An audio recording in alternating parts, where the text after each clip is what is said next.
Regresamos tras un corte con la muerte de un magnate, Luis Banquero Rossi. La fecha, 1 de enero de 1972.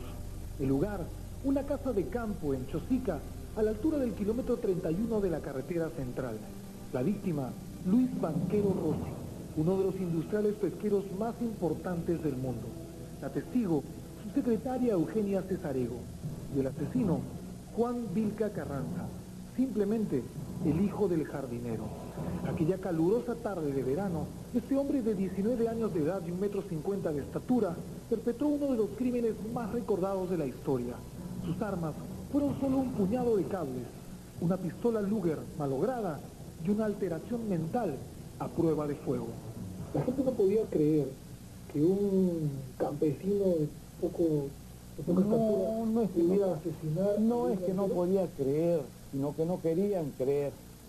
Y precisamente la explicación estaba puesta en los rasgos de la personalidad psicopática del acusado Vilca. No tenía una explicación real.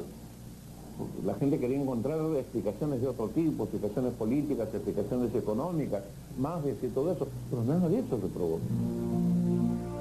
En 1971, Luis Banquero había sido considerado el hombre del año en el Perú. En realidad, no había la menor duda. Gracias a él, nuestro país se convirtió en el principal productor de harina de pescado en el mundo y se generó el boom de la pesca de anchoveta. Era soltero, aunque por entonces vivía un curioso romance con Susana Cabieces, y miembro de una de las familias más reconocidas de la alta sociedad limeña. Vivía en una suite en el Hotel Quillón, tenía varias propiedades y hasta avión privado. Pero la mañana del primer día del 72, el éxito, el dinero y su habilidad para los negocios no le servirían para nada. El hijo del jardinero de su casa de campo acabaría con su vida acomodada a golpes y puñaladas. Este muchacho, el arquetipo para él es el del agente 007 James Bond. Él quería parecerse a James Bond. Todas las películas de James Bond las veía en el cine de Chosica. Y él pretendía, no en su trastorno mental, ser como él. Juan Vilca Carranza tenía 19 años y no solo veía atentamente las películas de James Bond, también le gustaba observar al patrón cuando bebía sus tragos o estaba en buena compañía, mirando por las cerraduras de la casa. Probablemente Vilca no solo quería tener la inteligencia o la habilidad del personaje interpretado por Roger Moore o Sean Connery, también quería poseer el éxito de Banquero, y quizás por eso un día decidió asesinarlo. Este muchacho se adelantó a la situación porque sabía que Banquero iba a llegar acompañado y se metió en la casa, trepando por atrás el muro, se metió en la casa con ese paquete donde tenía sogas y alambres gruesos. ¿No? Y una pistola. Y escondido tras de una puerta, esperó que entraran. Esperó largo rato hasta que llegó pues Banquero. Hasta que en un momento dado oyeron una voz que le decía, alto. Oye Lucho, le dijo a Banquero. No se conocía ni jamás Banquero lo había visto. Así, oye Lucho, yo soy el hijo de tu jardinero, ¿no? Y quiero que me des dinero. Tírate al suelo. En pocos segundos, Vilca amarró a Luis Banquero y Eugenia Cesarego con unos alambres. Después los obligó a beber licor y por último bailó sobre ellos una danza macabra al compás de unas vasijas y cucharones. Sí, a saltar encima de ellos, boleando y gritando, se cansó, tiró por ahí las cosas y se sentó a descansar. Y se sentó a descansar sobre las piernas de Eugenia Cesarego. Y teniéndola así comenzó a acariciarla, a palmearla, ¿no? Y se fue pues excitando, a medida que hacía esto, le quitó el sostén y comenzó a besarle los senos. Luego le bajó el pantalón, y el Banquero que estaba al lado, al ver esto, lo recriminó, le dijo, ¿cómo haces eso? Que por aquí que podía, entonces cállate la boca, se fue al dormitorio que había al pie, un dormitorio para huéspedes, sacó una cubrecamas y se la tiró encima. Sin embargo, como Banquero notó que Vilca seguía abusando de Eugenia, volvió a recriminarlo. Eso fue suficiente para que el hijo del jardinero perdiera la razón. Como Banquero seguía protestando por eso, entonces subió al escritorio donde había una estatua que estaba sobre un pedestal de una piedra, ¿no? Una piedra grande. bajó esa piedra y con la piedra, luego de tantearle la cabeza encima de la frazada, del cubrecamas, le tanteó donde estaba la cabeza del banquero, entonces la apuntó bien y ¡zas!, le golpeó la cabeza. Se abre la nariz en dos, ¿no? Sangra, una herida también acá, otra herida por el lado de acá, ¿no?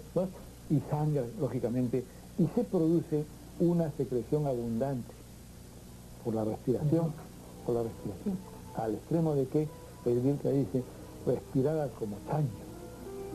Simplemente porque estaba cansado de la respiración agitada de su patrón, Vilca fue a la cocina, cogió un cuchillo y le clavó 2 puñaladas por la espalda. Estas fotos, tomadas poco después de la muerte del industrial, muestran todo el horror que se vivió en esa casa de campo aquel sangriento día de Año Nuevo. Muestran también cómo la crueldad de un hombre alterado podía llegar al extremo. Fue entonces que en medio de la pena, del dolor y la consternación nacional, empezó el show. Los acusados, Juan Vilca y Eugenia Cesarego, se convirtieron en los personajes más populares del país a mediados de los 70. Y como es obvio, sus vidas privadas se ventilaron hasta el hartazgo. El primer abogado de Vilca fue Juan Marcone Morelos, quien aceptó que él era el único culpable. Al día siguiente fue despedido. Después lo defendió Jorge Saravia Hudson. Su único argumento para justificar el crimen era la insanía de Vilca. Como es lógico, nadie le hizo caso. El abogado de Eugenia fue Carlos Enrique Melgar. Su brillante gestión no fue suficiente para evitar una condena absurda. ¿La encontraron culpable? No la encontraron, la hicieron culpable. Como a Villanueva Flores, lo hicieron criminal de violación a un niño que no tenía signos de violación. ¿Y por qué le hicieron culpable a María Eugenia? Porque había muerto banquero, pues. Había muerto banquero por culpa de ella, porque el argumento era muy falaz. Si no hubiera ido ella con él, y como su novia no quiso ir, la tomó y vino a ir a esta imbécil secretarita así, no hubiera muerto nuestro Luchito. Mientras tanto, el juez instructor fue José Santos Quiquisola. Según las crónicas de la época, en solo unos días transformó el Poder Judicial en una feria y el proceso en un verdadero disparate. El problema era el personaje que fue la víctima.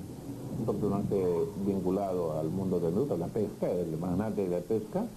Entonces se le trató de encontrar implicancias de tipo político y después el concurso de mafias, pero no se probó absolutamente nada de eso. Todo fueron especulaciones, la mayoría periodísticas y de otra gente. Pero en el fondo fue un caso de homicidio. Nada más. Pero el show debía continuar. El caso no solo llegó a las librerías con ediciones de aburridos estudios procesales, de rigurosas cronologías del crimen y hasta de verdaderas obras de ficción, muy bien escritas, por cierto. La muerte del magnate también llegó a la pantalla grande. ¿Dónde te vas?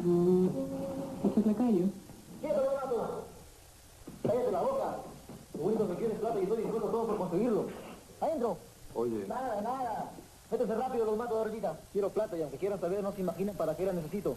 Así que cállense la boca y obedezcan. Solo digo lo que a mí me da la gana. ¡No te muevas! Te muevas porque si te mueves te mato. ¡Te mato! Pero a veces la realidad supera a la ficción. En septiembre del 75, después de 2 largos años de proceso, el tribunal, en una decisión dividida, condenó a Juan Vilca a 10 años de prisión y a Eugenia Cesarego a otros 6. El juez Mancilla Novela fue el único que absolvió a Eugenia Cesarego de todos los cargos. Sin embargo, cuando parecía que todo había concluido, la Corte Suprema emitió una resolución sorprendente. un año después la Corte Suprema condenó a los dos a 20 años igual para cada uno. Lo cual a mí me causó mucha sorpresa porque de una absolución a 20 años de penitenciaría, pues había un abismo, ¿no? Después de todo, Eugenia Cesarego estuvo casi 6 años presa en la cárcel de Chorrillos. En la Navidad de 1977, el gobierno del general Francisco Morales Bermúdez le concedió el indulto. Desde entonces, estudió Derecho en la Universidad Católica y se dedicó un tiempo a ejercer su carrera. Ahora, 27 años después, vive en el más absoluto anonimato, apartada de la vida pública. Su abogado, Carlos Enrique Melgar, fue congresista de la República y uno de los mejores penalistas del país. Ahora está mal de salud y por eso casi no visita su extravagante casa en Punta Negra. El abogado de Vilca, Jorge Saravia Hudson, también tuvo una carrera destacada. Uno de sus últimos defendidos fue Luis Manarelli. El año pasado falleció. El juez instructor José Santos Quiquisola salió del Poder Judicial y se dedicó a la defensa. Uno de sus clientes más renombrados fue nada menos que Mario Poggi. Actualmente también está enfermo y vive prácticamente recluido a puerta cerrada en su modesto estudio jurídico. El presidente del tribunal, Cipriano Torres Calle, es otro de los personajes del caso Banquero que ya ha fallecido. Mientras tanto, su compañero de sala, César Mancilla Novela, fue decano del Colegio de Abogados de Lima y ahora trabaja en la Facultad de Derecho de la Universidad de Lima. Por su parte, el doctor Víctor Maurtua, el médico forense que certificó la muerte de Banquero, vio pasar por sus manos cientos de cuerpos de casos importantes. Actualmente es una fuente de consulta obligatoria. Por último, Juan Vilca Carranza no cumplió los 20 años de cárcel que la justicia le impuso. En la Navidad de 1978, y tras estar 7 años en prisión, solo uno más que Eugenia Cesarego también fue indultado por el gobierno militar.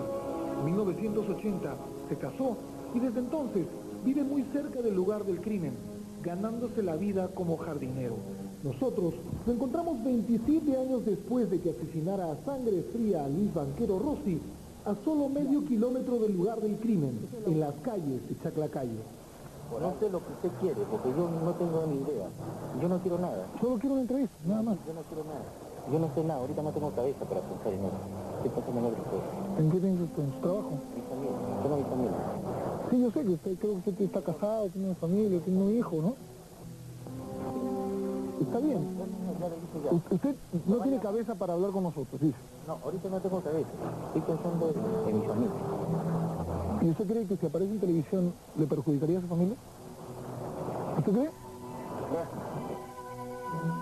Juan Vilca es sin duda un tipo siniestro, un hombre turbio que representa de la manera más exacta posible el ambiente que rodeó la muerte de Luis Banquero Rossi. Inexplicablemente, en muy poco tiempo Vilca se convirtió en un personaje muy popular